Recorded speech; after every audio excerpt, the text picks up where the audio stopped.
Hi everyone, this is Lisa Baudouin. Welcome to Lisa's chat room. Today is October 6th, 2023. Time is flying by.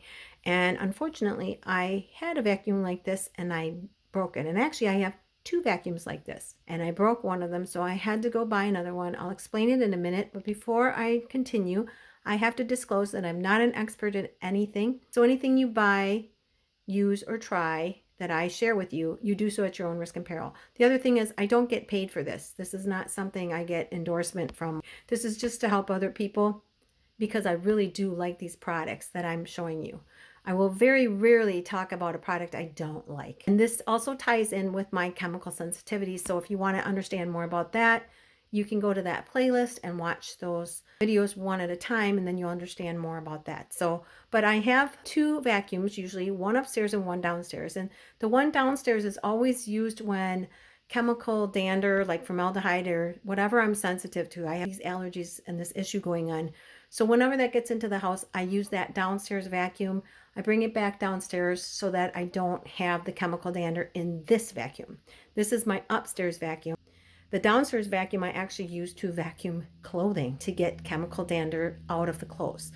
Again, go watch that playlist. But so here I bought a brand new one because for some reason I had it outside like a dummy. Instead of using my wet dry vac, I have one of them. I used my vacuum cleaner. Long story, but I think a rock got into it. Oh, it's like, oh my gosh.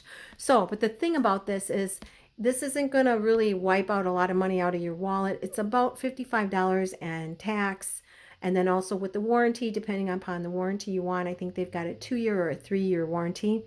I will put the link below in the description of where to buy this. And I'm also going to show you how to make this hose. And I'll put the link below where I bought this as well. Because when you buy the vacuum, you get basically this. One thing I love about these vacuums is they're very small, but they're very strong and they work really well. And you see the dirt, which is great. They're very easy to clean. There's a filter in the top part. It's super, super easy. It's lightweight and it's easy putting it away. I'm going to show you where I put this one away upstairs, but it's very versatile. And it comes with 3 different attachments. It comes with your brush. It comes with this long attachment, and it comes with like an upholstery attachment. I do use that sometimes, not that much, but sometimes I will. Depends. It also has a very, very long power cord.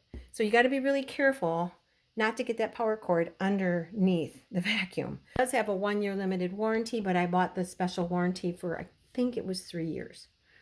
It is wonderful. It works really, really good, and it's very simple to use. So let's just look at it for a second. The canister just comes off by pushing the button, and it just comes off like this. It opens up here, and I'm going to show you that. It opens up there, and once I take it out, there's a little clear plastic piece on this, and that actually unscrews and comes off, so you can completely clean this. It has a little cradle here, so it'll sit perfectly within the canister. That little clear plastic lines up so that your materials that you're vacuuming up go into that canister. Then on the top, we have the filter that insets in here, and it's really easy to take out. Now, I buy these by bulk, but I also wash these and let them dry thoroughly before you put them in. You don't really want to get your vacuum wet.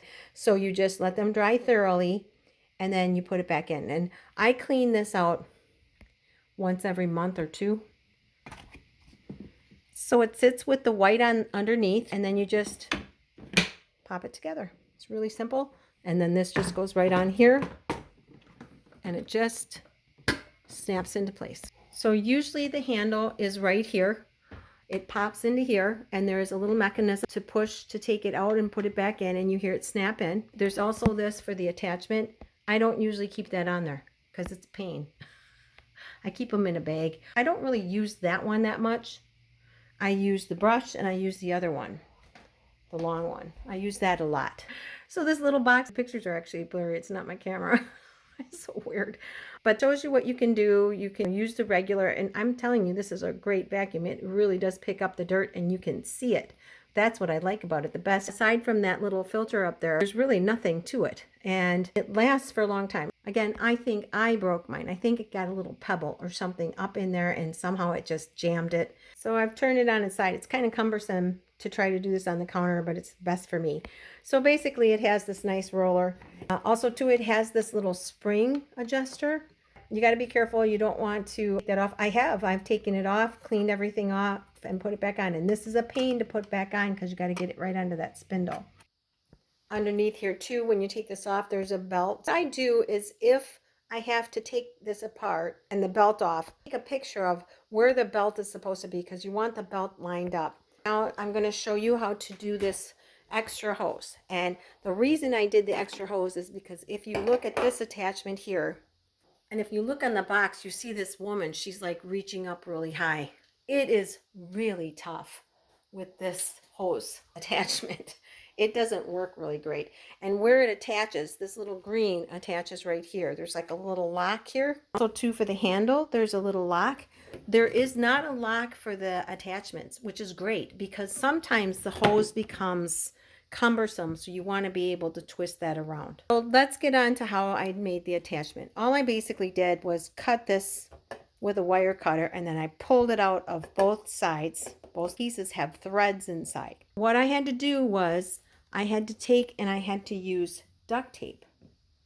And I put duct tape on both sides. There's a little bit, you can't see it, but there's a little bit. And these just thread into it. They thread into it just like you're threading a screw. You know, you're screwing it right in, and it works perfect. It holds it in place pretty good. I've not had too many problems. It really works good with the duct tape. There was one point where I tried it without the duct tape, and it whistled like crazy, and it might whistle for you like crazy. So you have to kind of gauge about how long you're going to use this. And also too, I pull it once in a while and I try to get some of the ribbing out because what's happening is the air is hitting it and it's making a high squeal. This kind of helps with that because I think sometimes this isn't tight here and here. The air is going to hit that and it's going to make a really high pitched sound. Okay, so it's pretty easy peasy. All you do is lock it into place there. See? And there's like a little ribbing that you just twist it and turn it and it locks right in place perfectly and it stays pretty tight. So I just plugged it in, so I'm going to have you listen. And pardon me, I'm in my bare feet. All you have to do is push on. That's about it. It's loud. I actually have earplugs on a string that I use. You do want to protect your ears. So sometimes what I'll do is I'll just pull this ribbing.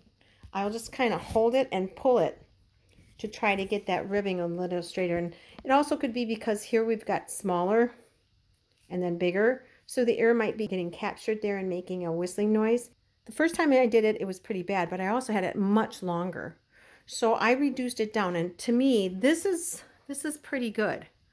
I can really get up high, but most importantly, I can get on my couch and I can vacuum my couch, because if I've sat somewhere where someone else has sat that has used some kind of laundry detergent that I have sensitivities to, or if it's brand new imported clothing that has some type of preservative, formaldehyde or whatever on it, and it's left dander, if I accidentally come home and sit on my couch, guess what? That powder residue comes right in, gets on my couch, and it just stays. And then I have a horrible sensitivity. So this is great because I can just really quickly vacuum and get that out. And you can watch the video on what I've done to make it where the chemical residue doesn't go into the couch. It's just up above. It's kind of like a little plastic layer that I put on. I put protective fabric to reduce any chemical from getting into the couch. I can clean off the lamps, and I don't even need the handle to do that. Once you're done using the handle, if you needed to use it, you just take the attachment off the top of it and you just put it into the chamber and it locks right into place. It's really super nice. This can be cumbersome. It's kind of a pain. So I put it in front of the vacuum when I'm not using it, and then I just put that in. And sometimes when I'm just using this to clean my clothes downstairs, sometimes I'm not using a brush, sometimes I am, sometimes I'm just vacuuming off the clothes. And I have videos on how I do that too. So when I vacuum off the clothes, sometimes I'll just vacuum off a piece of clothing, put this here, vacuum off another piece of clothing, put this here. I have like a little method now, and it works pretty good actually. Every once in a while I do get a little bit of chemical residue when I come home. I have to go downstairs right away and change in what I call my house clothes. Clothes that I know does not have formaldehyde. And I actually have to take a shower before I change into my house clothes because it gets in my hair. It gets everywhere. Again, watch the playlist about the chemical sensitivities and you'll find out all about that. So, but this is what I've done. One of the nicest things I like about it is how small it is, how light it is, how easy it is to take care of. I may do a review on these. I think I already did. These are cubicles that I have in my closet. I love these little cubicles. They're not perfectly lined because the floor doesn't come out far enough. There's like a landing there. So they're not aligned perfectly. But here, what I did was I made a little closet. And that's where I put my vacuum. So it works perfectly for me. So that's it for this video. I do hope you like, subscribe, and share my videos and watch the other playlists too. I think they're quite interesting. I'm a child abuse survivor and an advocate coach. So please watch the other playlists on those topics. And with that, it's the end of this video. So make sure you please stay safe and stay healthy. And I'll see you again next time in Lisa's chat room.